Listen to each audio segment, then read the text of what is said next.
भारत सरकार बताए ना कितना झारखंड को फंड दिया। बिहार झारखंड का पैसा बकाया रखा हुआ है, अगर उतने पैसा हम लोग को रिलीज कर देता तो उसी से काफ़ी हम लोग जो है विकास कर लेते। और जिस तरह से झारखंड में बेरोजगारी जैसे कि युवा कह रहे हैं, तो इस बारे में क्या कहना चाहिए? देखिए, अभी तो हेमंत सोरेन जी ने शुरुआत ही किया था नौकरी देने का, सारे विभाग से समीक्षा करके रिपोर्ट ही मांग रहा था, लेकिन यहाँ काम करने दे। तो यहाँ तो ये हो गया कि गरीब का बेटा कुर्सी पे बैठा है, इसको कैसे उतारना है। झारखंड में बिहार के तर्ज पर जाति आधारित जनगणना को मिली हरी झंडी। जहां आग लगती है धुआं वहीं उठता है, ये कहावत अब इतनी पुरानी हो चुकी है कि लोकसभा चुनाव से पहले हर रोज सुन लिया जाता है। बच्चे बच्चे भी इसका मतलब समझ चुके हैं, लेकिन हर कहावत का दूसरा पहलू भी होता है, यानी जानबूझकर धुआं उठाने वाला भी होता है, जैसे आज के जमाने का टीयर गैस। खैर, कहां हम कहावतों में फंसे हुए हैं, यहां तो राजनीति की बात होनी है। पूर्व सीएम हेमंत सोरेन ईडी के रिमांड पर हैं, उनकी जगह चंपई सोरेन सीएम बन चुके हैं। कैबिनेट विस्तार के बाद कामकाज भी चंपई सोरेन पूरे मनोबल के साथ करने में जुट गए हैं। इस बीच जीएसएससी का मुद्दा है कि अब सदन तक को नहीं छोड़ रहा है। पेपर लीक वाला मामला सो अलग। इधर वर्तमान सरकार का दावा है वो नौकरी देना चाहते हैं, लेकिन भाजपा काम नहीं करने देती, ईडी सीबीआई लगा देती है। इसलिए इस बार चुनाव का मुद्दा ईडी और सीबीआई ही होगा। उधर भाजपा गिना रही है, हमने तो कांग्रेस सरकार से 1.5 गुना अधिक नौकरी दिया।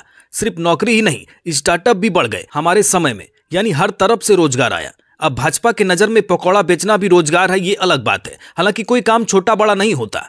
ये बातें उठी कहां से, तो बता दें, गोड्डा के पूर्व विधायक संजय यादव ने बताया कि भाजपा ईडी सीबीआई के माध्यम से अलग अलग प्रदेशों के सरकार को परेशान करती है, खासकर गैर भाजपा सरकार को। साथ ही ये भी कहा कि केंद्र सरकार ने झारखंड का पैसा भी रोका हुआ है, अगर ये मिल जाए तो अधिक तेजी से विकास होगा। इसके अलावा ये भी संजय यादव ने बताया इस बार चुनावी मुद्दा क्या होगा। तो चलिए सुनते हैं संजय यादव क्या कह रहे हैं।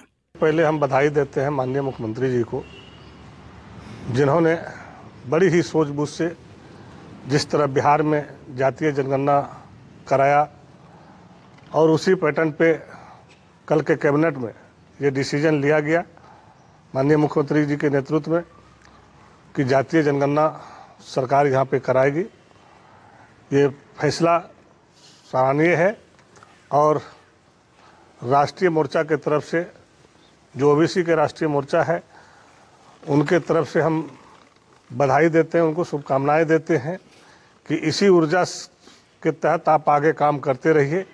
चूँकि झारखंड राज्य एक गरीब राज्य है, और जिस तरह से प्रेमनंदन जी ने बताए कि जितनी जिसकी भागीदारी उसको उतना हक मिलना चाहिए निश्चित रूप से। और इसके साथ साथ जो अभी चल रहा है, माननीय मुख्यमंत्री जी के क्रियाकलाप से जो कैबिनेट में डिसीजन हर बिंदु पे लिया जा रहा है, वो बहुत ही सराहनीय है, और हम समझते हैं कि झारखंड एक अच्छा मुकाम पे जाएगा।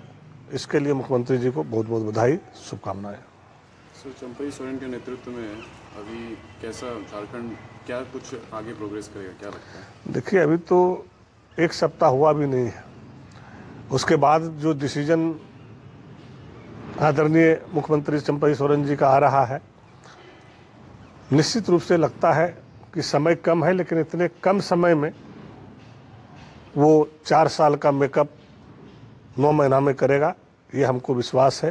क्योंकि हमारे माननीय पूर्व मुख्यमंत्री हेमंत सोरेन जी के नेतृत्व में जो काम हुआ वो भी देखने लायक हुआ, लेकिन 2 साल तो कोरोना में बीत गया, तो भी इतना परेशानी के बाद, इतना बीजेपी आरएसएस के साजिश के बाद भी उन्होंने मजबूती से इस राज्य को एक अच्छे मुकाम पे ले गया है।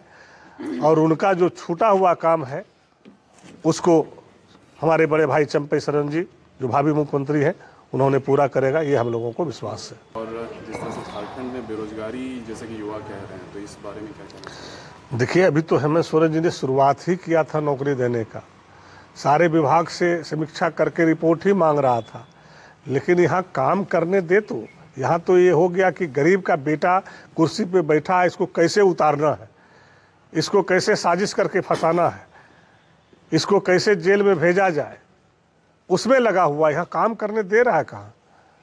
जैसे काम करने के लिए आगे बढ़ता है तैसे। आज क्या हुआ, बिहार की बात आपने कहा, 17 महीने में हमारे डिप्टी सीएम तेजस्वी यादव जी ने जो काम किया, ये किसी से छिपा हुआ नहीं। पूरा विश्व आज कायल है कि इतना छोटा सा बच्चा ने इस 17 महीने में इतनी बड़ी चुनौती बिहार में दिया, जो देश को सीखना चाहिए इससे। लेकिन यहाँ तो है कि सरकार चलाना है, गरीबों पे शासन करना है, और जो व्यवस्था है उस व्यवस्था के तहत जो ईडी और सीबीआई के तहत कैसे छोटे छोटे पार्टियों को जेल में बंद करना है, उसमें प्रेस लगा हुआ है। विकास तो करना नहीं है, जो विकास कर रहा है उसको बाधा पहुंचाना है। झारखंड में इस बार सरकार किस मुद्दे को लेकर चुनाव में उठेगी?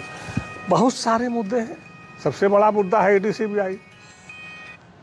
विकास हो कहाँ रहा है? भारत सरकार बताए ना कितना झारखंड को फंड दिया। बिहार झारखंड का पैसा बकाया रखा हुआ है। अगर उतने पैसा हम लोग को रिलीज कर देता तो उसी से काफ़ी हम लोग जो है विकास कर लेते, चाहे कोयला का हो, ट्रांसपोर्टिंग का हो, बिजली का हो।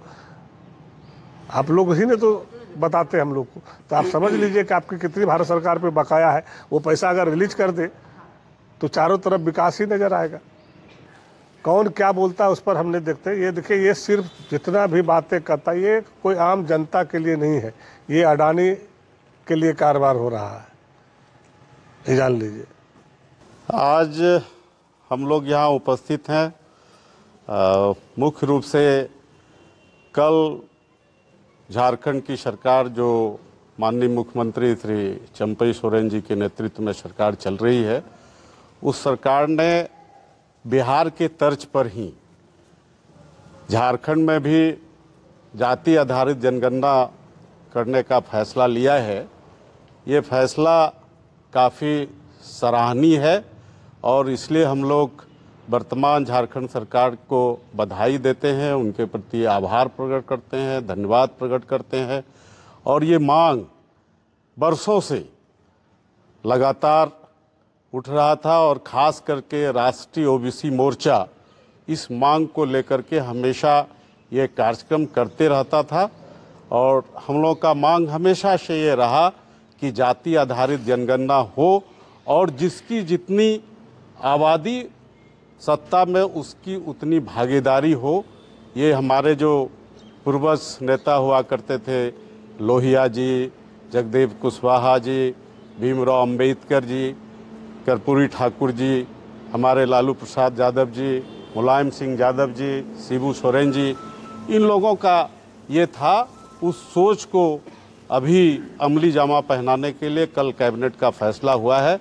हम लोग तमाम जो हमारे पिछड़ी जाति के, एसटी के, एससी के जितने भी लोग हैं, तमाम लोगों को बधाई देते हैं। ये बहुत ही बड़ा फैसला है और इस फैसले को लेकर के पहले जो भारतीय जनता पार्टी की सरकार रही है, जो मोदी जी के नेतृत्व में चल रहा है, उन्होंने भी वादा किया था कि हम जाति आधारित जनगणना कराएंगे। ओबीसी की संख्या बिहार के तर्ज पे हमारा झारखंड में है, इसमें कोई संशय नहीं है कि हम 64% हैं। और ये हम नहीं, ये हमारे महापुरुष डॉक्टर लोहिया ने कहा था और वही सच्चाई हो रहा है, क्योंकि वो बहुत बड़े रिसर्चर थे डॉक्टर लोहिया। वो 60% का गणना किए थे। आज देखिए 64%, क्योंकि समय भी था। 64% बिहार में है, हम लोग झारखंड में भी 64% है। हम सर्वप्रथम राष्ट्रीय ओबीसी मोर्चा के जिला अध्यक्ष होने के नाते हम माननीय मुख्यमंत्री चंपई सोरेन जी और महागठबंधन की सरकार को बधाई देते हैं। साथ ही जितने विधायक ने हमारे